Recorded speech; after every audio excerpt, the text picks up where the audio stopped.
Here, terwyl die klok so slaan,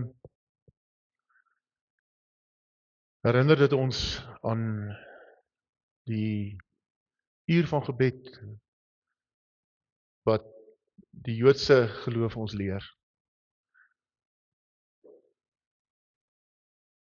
Maar Here, dit herinner ons ook aan ons eie tydelikheid. Nog 'n uur is verby. 'n uur wat ons nooit weer gaan terugkry nie.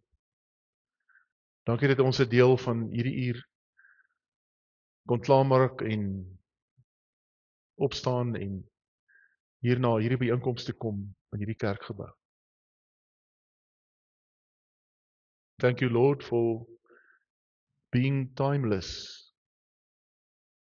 When we started the service, we reminded ourselves that you are the Alpha and the Omega. Our God who is, who was, and forever will be. And when we listen to the bell, we realize our time is limited. Dankie dat ons in die tyd wat ons het, onsself aan U kan toewy. Dankie Heilige Gees dat U van ons besit neem. Maar ons bid terselfdertyd dat ons U sal toelaat, soos hierdie gebed nou gesing het. Open my oë, my hart, my ore. Maar ons wil ook bid, Here, open die pad na ons hande en ons voete. Die pad na ons stem. Die pad na ons gedagtes. Die pad na ons lyftaal wanneer ons met ander werk. We pray that you, in this moment when we open your word, be truly present with each one of us. And we pray this not because you are, for some of us, not present, but we tend to get stuck in our own thoughts, in our own ideas. En ons hak vas in ons ervaar U nie en ons gaan huis toe en ons moet bely, ons het nie iets ontvang nie. En Here, ons bely 100% van die tyd, dis omdat ons in die vlees hier was, maar nie in die gees nie. Here, Heilige Gees, praat met ons gees en seën ons. Ons bid dit in Jesus se naam alleen. Amen. Ons lees vanoggend uit 2 Timoteus. Die van julle wat in die onlangse tyd in die erediens was, sal onthou ons is al van Augustus, eintlik van September af besig met Timoteus. Dis partykeer die leesrooster sulke langerige dele wat hy 'n spesifieke boek vat. 2 Timothy chapter 2 verse 1 to 15. En dis lekker, want dan kan ou so jouself 'n bietjie ingrawe in die boek. 2 Timoteus 2 is die tweede brief van Paulus aan Timoteus, en ons het nou al geleer dat Timoteus was 'n jong man, waarskynlik vroeg in sy 20's, op die stadium wat die brief na hom toe kom, maar hy was die leier van die gemeente in Efese. Nou Efese was 'n groot stad in Turkye, vandagse Turkye, deel van die suidelike gemeentes daar teen die Middellandse See, waar Paulus se eerste sendingreis deurgegaan het. Efese was 'n gemeente, hierdie gemeente was waar Paulus vir lank gebly het en leiers opgelei het, disippelskap gedoen het met leiers, in 'n lesinglokaal, wat een of ander belangrike professor van een of ander Griekse universiteit in die oggende gebruik het, en dan het Paulus hulle in die middag, wat nou die siesta tyd is by die Middellandse See, né? Dis die tyd wat die Spanjaarde en die Italianers so 'n bietjie verdwyn en die winkels gaan toe en hulle gaan rus so 'n bietjie, want die son gaan laat onder en dan kom hulle weer laatmiddag uit en dan doen hulle die besigheid tot laat. In daai siesta tyd het Paulus in Efese mense geleer en vir hulle gehelp om die evangelie te verstaan sodat hulle die evangelie kan gaan versprei. Maar Timoteus het ons gesien het ook 'n klomp uitdagings in sy bediening gehad. Verskillende mense wat teen hom in opstand was, ander leraars wat ander leringe verkondig het en. En ons stel hom nou op hier in hoofstuk 2 waar Paulus baie spesifieke raad vir hom gee. Ons tema is vertrou, volhard en voltooi. En in hierdie teks gaan dit spesifiek daaroor. Miskien moet ek as inleiding vir julle net voorstel aan die dame wat ek op die prentjie het. Jy sal sê, dit lyk nie vir my soos iemand wat ek ken nie, of dalk is dit iemand wat soos 'n familielid van jou lyk. Maar as dit soos 'n familielid lyk, dit is nie. Haar naam is Jasmine Paris. Sy's 'n Britse atleet.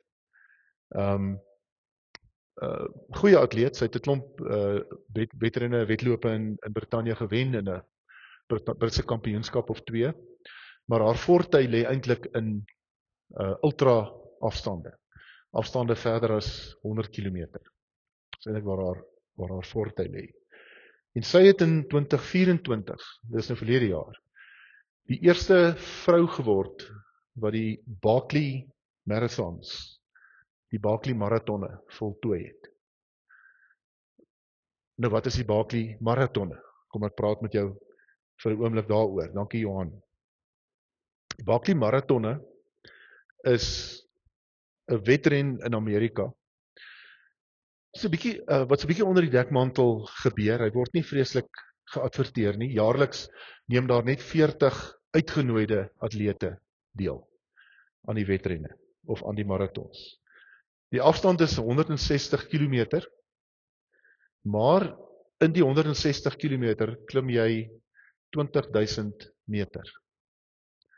Nou vir die wat nie weet nie, in die Suid-Afrika se sterkste of moeilikste fietswedren klim jy so 12.000 meter. So dis 'n onherbergsame terrein in die diep platteland van Amerika. Jy het 60 uur om dit te voltooi. So maak vir jou som hoeveel kilometer moet jy per uur kan doen. Daar word 40 atlete per jaar toegelaat en die wedren hardloop al van 1995 af. So dis so 30 jaar wat die wedren by die wedloop aan is. En in die afgelope 30 jaar het daar 23 atlete klaargemaak. 1200 het begin, 23 het klaargemaak. En interessant van die wedren is, die geel hekkie waar Jasmine lê nadat sy klaargemaak het op die prentjie, is die eindpunt. Jy moet by die geel hek kom. Dit is 5 rondes van 20 myl wat jy moet klaar hardloop. 5 rondes van 30 km ongeveer.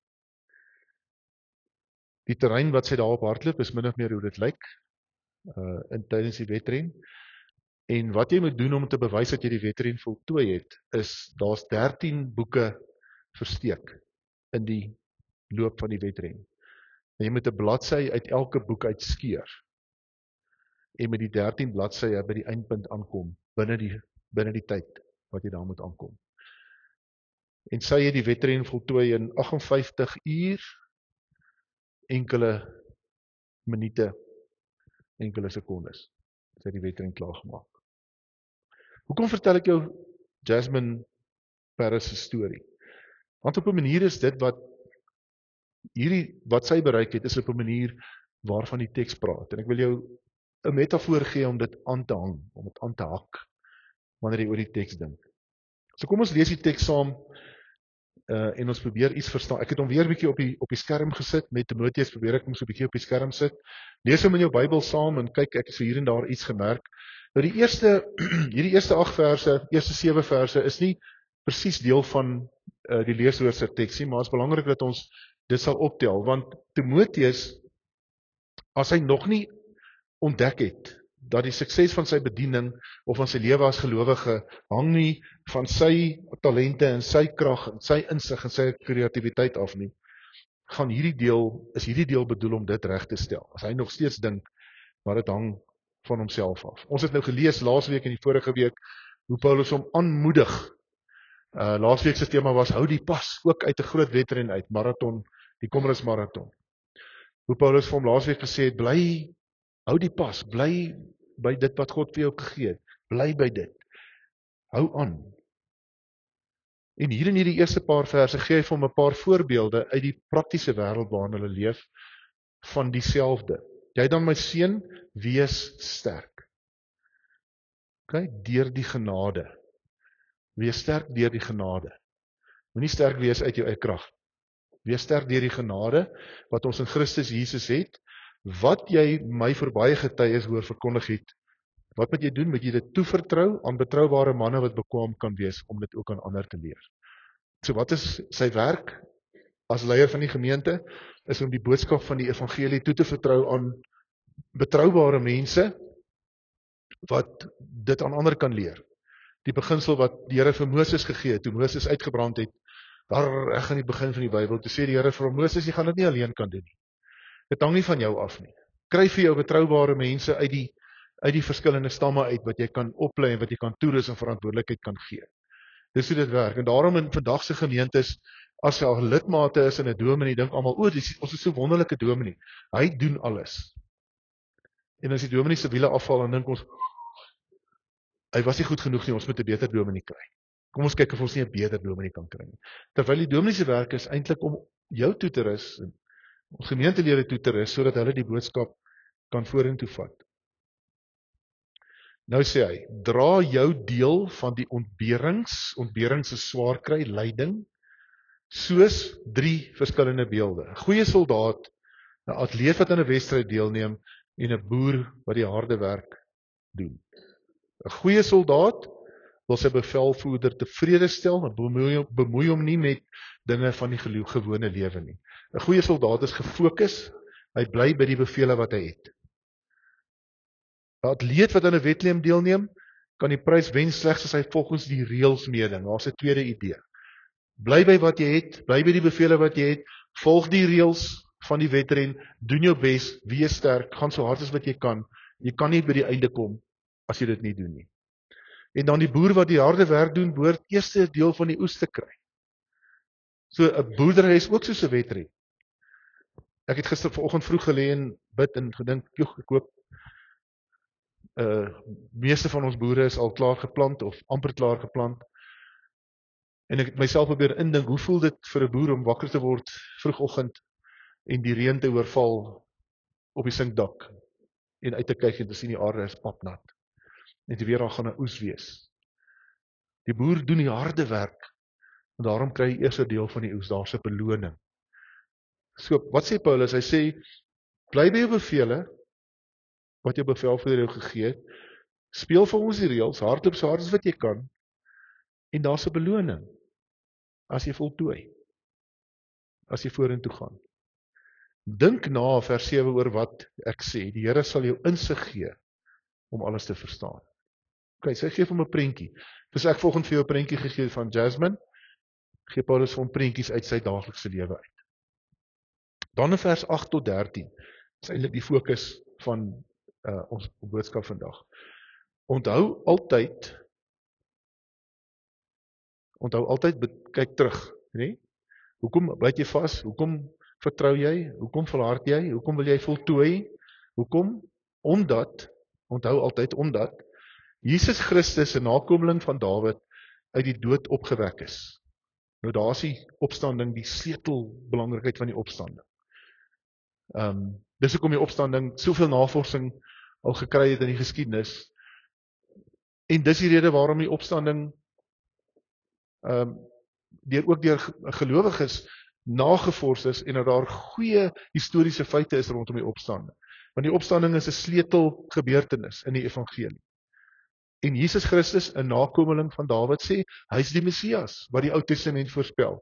Hy is nie maar net nog 'n goeie leraar wat gesterf het en opgestaan het nie. Hy is die een wat God voorspel het. Dit is die evangelie wat ek verkondig het. So dis die inhoud van die boodskap, die oorwinning in Jesus Christus, deur sy opstanding. En dan sê hy, vir hierdie evangelie ly ek verdrukking. Dit is soos haar eerste woord van swaar kry. So Paulus begin die teks met dat ek swaar kry. Wees sterk, moet jy toevertrou, dra jou deel van die ontberinge. Nou sê hy, kyk, dit is wat ek doen. Ek is 'n voorbeeld. Ek sit in die tronk as ek hierdie brief skryf. Selfs in boeye soos 'n misdadiger. Selfs in boeye soos 'n misdadiger. Maar, belangrike maar, groot Griekse maar, die woord van God kan nie geboei word nie, daarom verdra ek alles. Daarom verdra ek alles, ter wille van die uitverkorenes, die mense wat aan God behoort, sodat hulle ook die verlossing wat daar in Christus Jesus is, en die ewige heerlikheid kan ontvang. Dit is 'n betroubare woord. Hoekom dra hy? Want sy verantwoordelikheid is om die evangelie te deel. He has to share the gospel with others. Others that are also following, that are also suffering. Somewhere in front of them, they must see someone who is following Jesus and living out of the resurrection with the power of victory that the resurrection brings us. En dan haal hy 'n stukkie van 'n lied aan. Die meeste mense wat skryf oor die teks sê, hierdie stukkie, daai 3 verse, is 'n stukkie van 'n lied. Want hy sê, dit is 'n betroubare woord. Hierdie wat ek nou gaan sê, woorde wat julle ken, dis 'n lied wat gesing is. Dis 4 strofes uit die lied uit. As ons saam met hom gesterf het, sal ons dan saam met hom lewe. As ons in die geloof volhard, sal ons saam met hom regeer. As ons hom verloon, sal hy ons ook verloon. As ons ontrou is, hy bly getrou. En dan daai stukkie wat ek onderstreep het, sê die slim mense, is Paulus se kommentaar op die woorde, op die liedjie se woorde. Hy kan homself nie verloon nie. Ja, dis is nogal 'n ingewikkelde stukkie teks, want dit klink asof daar 'n teenstelling is, né? As ons hom verloon, sal hy ons ook verloon. As ons ontrou is, hy bly getrou. Sê mense, maar as dit dan nou twee verskillende tipe van waarhede. God sal jou verloon, maar God sal jou aan jou getrou bly. Ek gaan nou iets daaroor sê. En dan die laaste stukkie van die teks, is daar nog 'n stukkie teks, of is daar nie nog 'n stukkie teks nie, Johan? Ek dink ek het hom uitgevee. Ja, as nie nog nie, okay. So, ek het vers 14 en 15 uitgelaat, omdat dit eintlik 'n nuwe deel van die boek begin, waar hy praat oor mense wat besig is om verkeerde leerstellings kwyt te raak. En hy sê, moenie in die woordegesprek betrokke raak nie, fokus. Sluit aan by die vorige deel. Julle raak met woordegesprekke betrokke. Don't debate. Don't get caught up in words, useless words. Met ander leraars. Moenie hem daai leef Jesus. Leef Jesus. Sondagmiddag, ons begin vanmiddag met ons 6de byeenkoms van disciples maak disciples. En ons fokus in disciples in die gesprek daarop om te sê, leef Jesus. Mense kan nie stry met Jesus wat deur jou leef nie. As daar leerstellinge is en menings se goed, dan sal altyd stryery. Leef Jesus en sê vir hulle wat jy van God beleef. Sê vir hulle van God wat jy ervaar. OK. Ek dink hou vir my net eers daar, Johan, dat ek net daai versie uitpak. Soos ek sê, daai een wat in pink is waarskynlik 'n Christelike lied of 'n lied wat gesing is by byeenkomste. En dis lyntjies wat parallel saam met mekaar werk. Verloon en ontrou is 'n bietjie twee verskillende goed.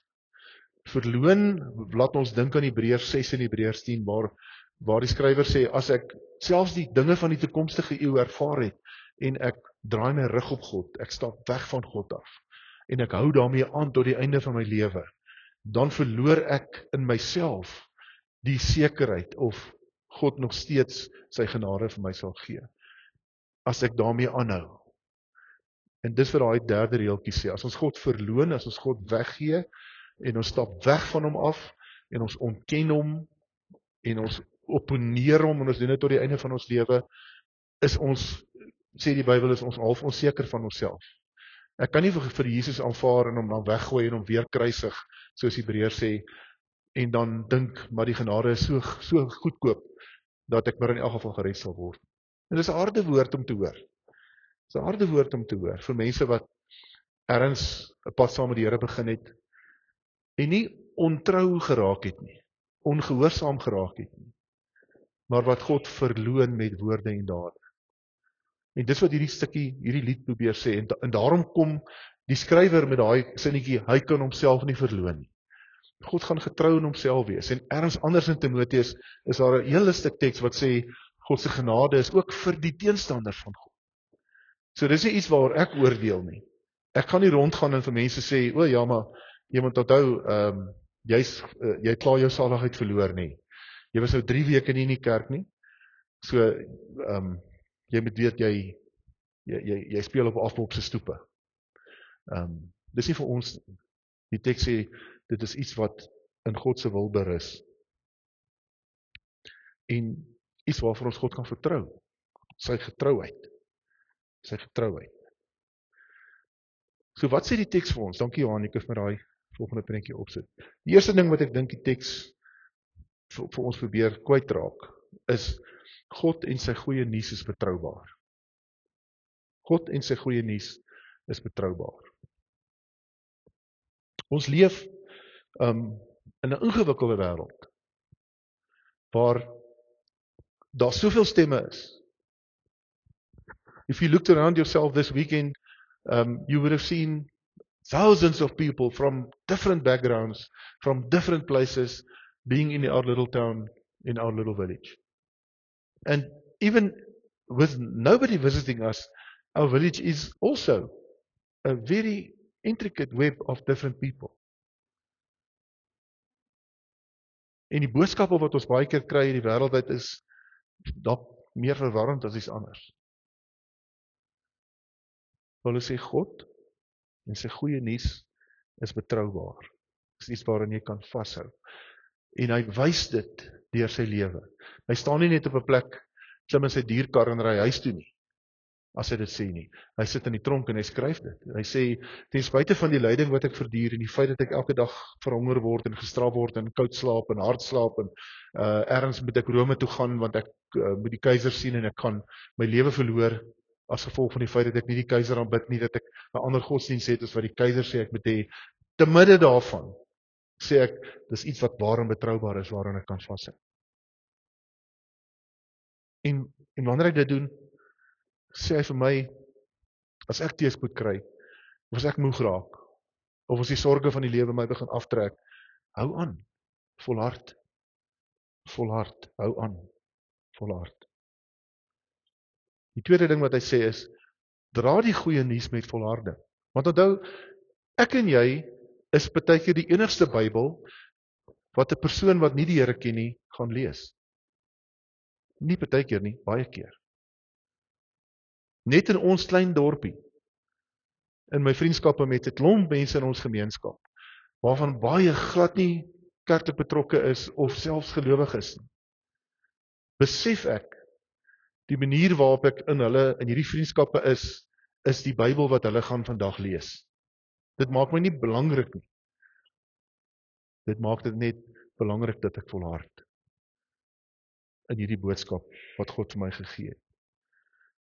Want jy wat saam met God bly stap, jy wat in 'n krisis aan God bly vashou, jy wat bly vertrou op die feit dat hy betroubaar is, dra die evangelie aan iemand anders. Wanneer ons praat oor disippelskap in die kursus, dan gaan dit oor, hoe beleef ek God? Wat doen God met my? Ek hoef nie 'n rympie vir mense af te laai en dit met hulle te debatteer nie. Dis nie waaroor dit gaan nie. Dra die goeie nuus. En dan die derde ding wat die teks vir ons sê is, bly dra tot jy die reis voltooi. Gaan eindtyd daarmee.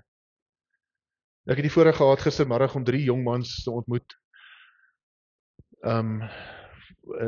Tannie Fransis se kleinseuns. Hulle is Barnards. Ek check hulle daar op hulle foto.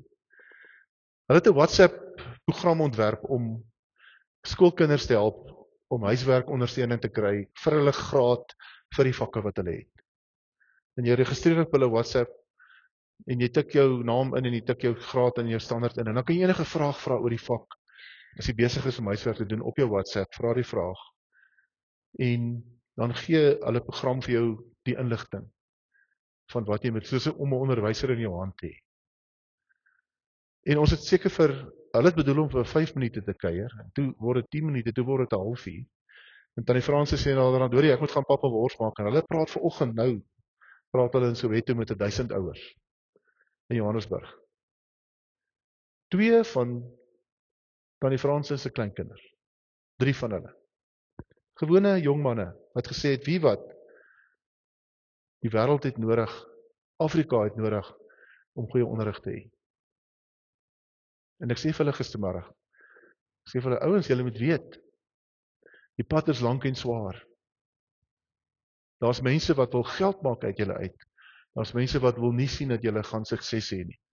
Hulle werk op hierdie stadium met 'n 15,000 groep jong kinders wat hulle as hulle toetsgroep het. Hierdie week begin die program deur middel van sosiale media uitrol. So die oomblik as dit mense bewus word van iemand wat uit sy hart uit die koninkryk wil sien kom, kry jy teenstand. Julle gaan moet vashou. Toe gee ek gou my preek vir hulle so in 3 sinne. Dis wat die teks vir ons sê. Here het jou geseën.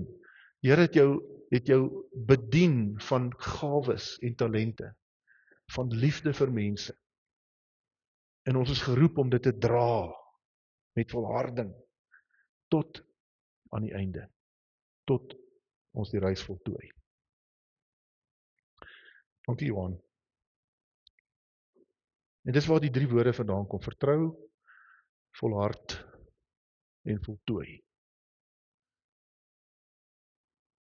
Vir interessantheid het ek gaan vra vir my rekenaar, wat het Jasmine Paris na die tyd gesê? Wat het sy na haar wedloop gesê? En toe sien ek sy het my preek gehad. Weet nie hoe sy hom gekry het nie. Sy het hom gehad. Hulle het vir haar iets gevra oor die wedloop. Toe sê sy, wie, dit was 'n geleentheid om 'n nuwe kamer in my lewe oop te maak van krag wat ek nie van geweet het nie.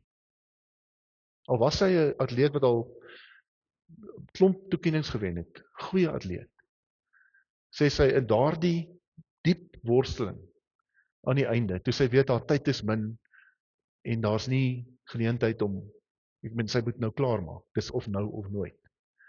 Sy baie angstig geword.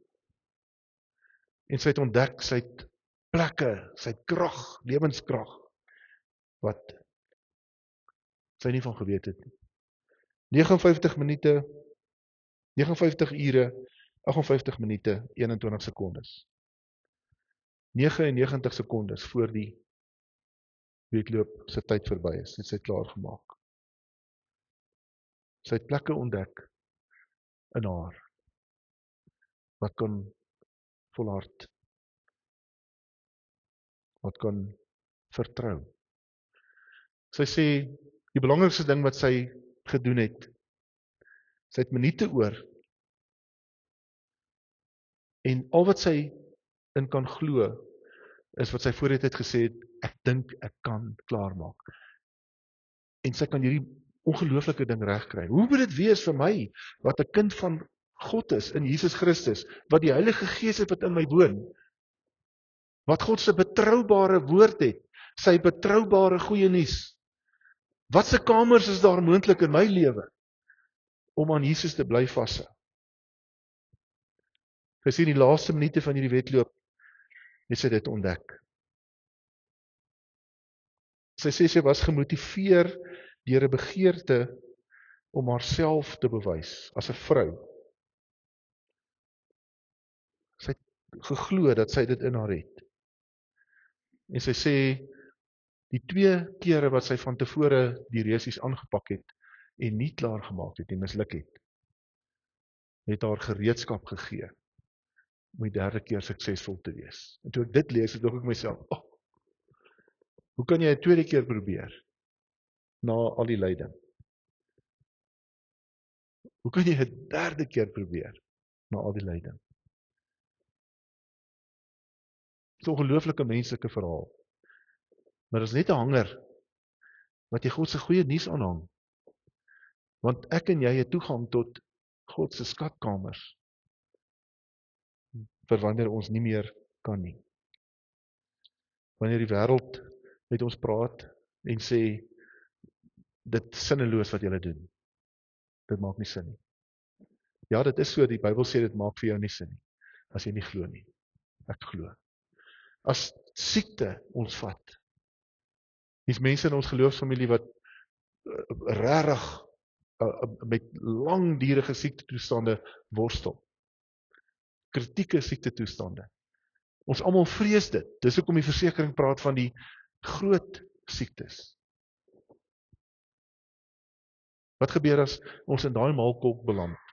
Ons leier ouderling Johan Willemse worstel ook met sy gesondheid. Wat hy nou al reg was en nie meer reg nie, en reg en nie meer reg nie. Nou die oggend by hom gesit en hy gesê, ek hou vas aan die Here. Wanneer goed verkeerd loop in ons lewe. Wanneer ons verwagtinge nie uitspeel nie. Wanneer ons oud word. En ons kan nie meer doen wat ons weet ons al die jare gedoen het nie. Ons liggame nie meer saamwerk nie. As die deel van ons lewe wat oor is, baie kleiner is as die deel wat verby is. Vertrou, volhard, voltooi.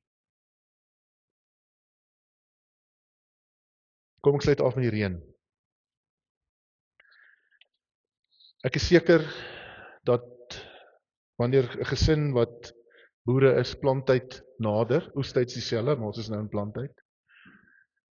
As hulle al 'n paar keer geplant het in hulle lewe, dan weet hulle presies wat vir hulle wag.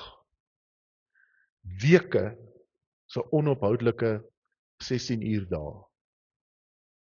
Weke.